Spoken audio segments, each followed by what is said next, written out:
بسم اللہ الرحمن الرحیم۔ حضرت عبداللہ بن مسعود رضی اللہ تعالی عنہ سے روایت ہے کہ نبی کریم صلی اللہ علیہ وسلم کے ارشاد کا مفہوم ہے کہ قیامت والے دن کوئی شخص اللہ تبارک و تعالی کے سامنے سے قدم نہیں ہٹا سکتا جب تک وہ 5 سوالات کے جوابات نہ دے دے۔ پہلا سوال عمر کے بارے میں ہوگا کہ عمر کہاں گزار کر آئے ہو۔ دوسرا سوال جوانی کے بارے میں ہوگا کہ جوانی کن کاموں میں صرف کی۔ تیسرا سوال مال کے بارے میں ہوگا کہ مال کمانے کے کون سے طریقے اختیار کیے تھے۔ چوتھا سوال بھی مال کے بارے میں ہوگا کہ مال خرچ کہاں پر کیا۔ پانچواں سوال علم کے بارے میں ہوگا کہ علم پر عمل کہاں تک کیا۔ یہ سنن ترمذی کی روایت ہے۔ اللہ جل جلالہ نے انسان کو اس دنیا میں ایک خاص مقصد کے لیے بھیجا ہے۔ وہ مقصد اللہ تبارک و تعالی کی عبادت ہے۔ اللہ تبارک و تعالی نے انسان کو مخصوص عمر دی ہے۔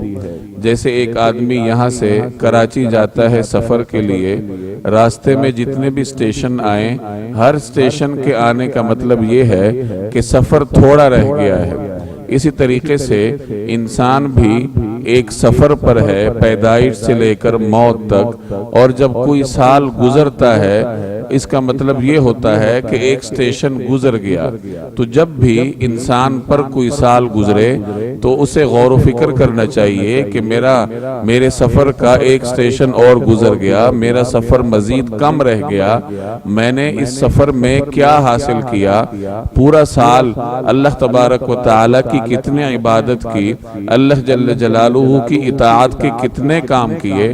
اور یہ جو آج ہم نے روایت پڑھی ہے اس میں میدان حشر کے ایک امتحان کا تذکرہ رسول اللہ صلی اللہ علیہ وسلم نے فرمایا ہے کہ ہر شخص نے اللہ تبارک و تعالی کو 5 سوالات کے جوابات دینے ہیں۔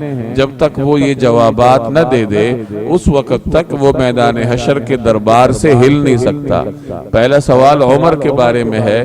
عمر کا ایک ایک لمحہ اللہ تبارک و تعالی کی بہت بڑی نعمت ہے، اور اسی نعمت کے بارے میں سوال ہوگا کہ تم نے یہ عمر کن کاموں میں صرف کی۔ دوسرا سوال جوانی کے بارے میں ہوگا۔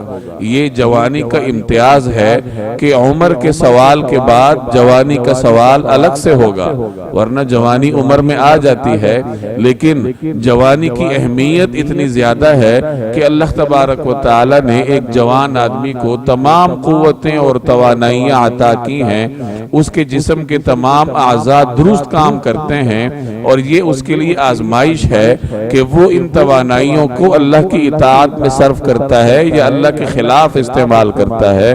تو دوسرا سوال جوانی کے بارے میں ہوگا۔